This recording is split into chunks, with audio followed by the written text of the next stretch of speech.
খেলা হইবার কথা ছিল আরো 2 দিন পরে, বাংলাদেশ ভার্সাস পাকিস্তান। এখন তো দেখি গভীর রাতে খেলা চলতেছে, গোপালগঞ্জ ভার্সাস বাংলাদেশ সেনাবাহিনী। কিনলে ভাই তোরা সেনাবাহিনীর হুন্দা আঙ্গুলটা দিলি এখন? এই মুহূর্তে দরকার ছিল সেনাবাহিনীর হুন্দা আঙ্গুল দিবের? কোনো দরকার ছিল হেগুনের মারি হেগুনের গাড়িতে আগুন ধরা দিবেন? কিনলে তোরা এই কামটা করতে গেলি? এই যে এখন গভীর রাতে যে ডাকি জানি বেগুনের চোখে মুখে যে গামছা বান্ধি হুন্দার ওসাতে মানে বাড়ির লগে যে হুন্দা ঠান্ডা বাংলা তুলিলে আর সলবাগল তুলি আর তোরা যে খালি আব্বা আব্বা কই ছিল্লরে, খালি ওমা গো ওবাব গো কই ছিল্লরে। কিনলে এই কামটা করতে গেছিলি তোরা? তোরা কি মনে করছিস কি এটা ওই যে ছাত্র আন্দোলনের সেনাবাহিনী আইসো রাস্তাতে উঠি দেখবো ইজ্ঞা দুগা গুলি করবো শেষ? সেই সময় তো সেনাবাহিনী কিচ্ছু করতে না, সেনাবাহিনী এখন ফুল ফ্রি। এই যে আজকে যে সানডে, আমার তো ডিপজলের ডায়লগ মনে হয়ে গেল কই, ওই যে সানডে মানডে ক্লোজ করে দিব। তোর ঘরে থাকছে সানডে মানডে, সানডেতেই ক্লোজ করে দিব, মানডেতে আর জান লাগতো না। যে পরিমাণ মারামারি দেখি এর টসে যেতে অলরেডি ব্যাটিং চলতেছে, T20 ব্যাটিং। কখন মানে এই ম্যাচের ভিতরে কোনো ডট বল হইতো না ভাইয়া। বাংলাদেশের ওপেনার লিটন দাসও এই ম্যাচে নাই, বাংলাদেশের ওপেনার তামিম ইকবালও এই ম্যাচে নাই, কোনো ডট বল হবে না। এখানে সবাই সেনাবাহিনী। ফতি বলে খালি সাইরাস ছক্কা, ফতি বলে 60 ছক্কা, ফতি বলে ম্যাচ চলবো, আর ফতি বলে খালি আওয়াজ উনিয়ের খালি আব্বা আব্বা কই।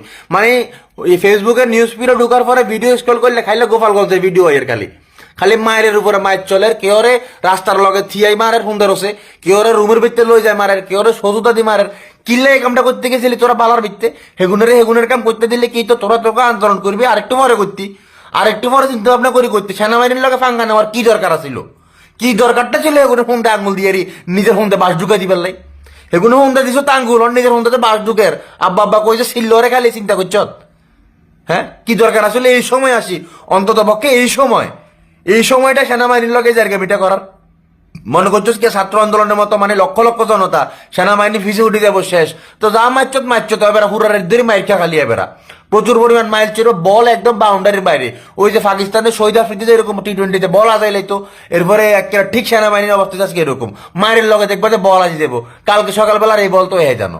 আর যাদেরকে মারতেছে ওদের নিজেদের বল এই মুহূর্তে মনে হয় যে আর নাই, নিজেদের বলও দেখায় না, বল মোটামুটি ভাঙি গেছে কই। যে মারা মারছে এ মারায় বল থাকার কথা না ভাইয়া। বল থাকলেও স্টামের আগে যে রক্ত চলিয়েছে যে মারা মারছে, আমার কাছে যা মনে হইতো। তবে কাজটা ভালো হইলো ভাইয়া, কাজটা ভালো হয়নি। এই সময় সেনাবাহিনীর পিছনে আঙুল দেওয়া দরকার ছিল না। আর আমাদের পাশের দেশ ভারতের ভাইয়ারা, ওনাদের মিডিয়া তো মোটামুটি মনে করো যে হকার, এদের এটা তো মিডিয়া বলা যায় না, এরা তো খালি আগ করে এনে ছাই থাকে কোন সময় কি হয় কোন সময় কি না হয়। একটু কালকে সকালবেলা দেখবেন যে হ্যাঁ তারা মানে খবর প্রচার করে দিচ্ছে বাংলাদেশের সাথে সেনাবাহিনী সংঘর্ষ হইতেও পারে, এদের বা এদের ভরসা নাই, এদের বিশ্বাস নাই, যে কোনো সময় যে কোনো নিউজ এরা প্রচার করে ফেলতে পারে। এরা অলরেডি প্রচার করে ফেলছে আমরা নাকি 1000 মন্দির ভাঙি ফেলছি, এরা প্রচার করে ফেলছে আমরা 1000 মা বোনেরে, মানে এটা আসলে বলা উচিত না, আসলে এরা প্রচার করে ফেলছে অলরেডি। হ্যাঁ, তাহলে চিন্তা করেন ইন্ডিয়ান মিডিয়াগুলা, ইন্ডিয়ার যে মিডিয়াগুলা এগুলা ভাইয়া বয়কট করে দিত পাকিস্তানের, মানে বাংলাদেশে যেরকম মনে করো যে ভাই ফিস টিভি বাদ করে দিছিল না, ইন্ডিয়া মিডিয়াগুলো বাংলাদেশ থেকে বাদ করে দিতে হইব। নাহলে বাংলাদেশের এত সমস্যা হলো ইন্ডিয়া মাথা কামানোর দরকার নেই তো। একবার ভাল লাগে দুইবার ভাল লাগে হতে তো ভাল লাগে না। তো ভাই যাই করছো ভাই সেনাবাহিনীর লোক আমরা বালা করানো হুনারের ধরে কি করবা মায়ের কেউ আর বাবা বলো নিজের বাপের যত তোমার বাপ ডাক তোমার সেনাবাহিনীর যে বাপ ডাক করে দেখি খুব খারাপ লাগলো যে আসলে মারার খারাপ লাগে। আমার মানে চিন্তা করি যে কিলা তোরা এগুলো হুন্দা আঙ্গুল দি নিজের হুন্দা তোরা বরফ বাস ঢুকারি এখন দেখ রাত ধরে মাইর খা আর কি এবার আন্ডা ঘুম যাই তোরা মাইর খা আর কি সানডে মানডে ক্লোজ হয়ে যাবো, মানডেতে আর জন লাগতো না। ঠিক আছে, ভালো থাক।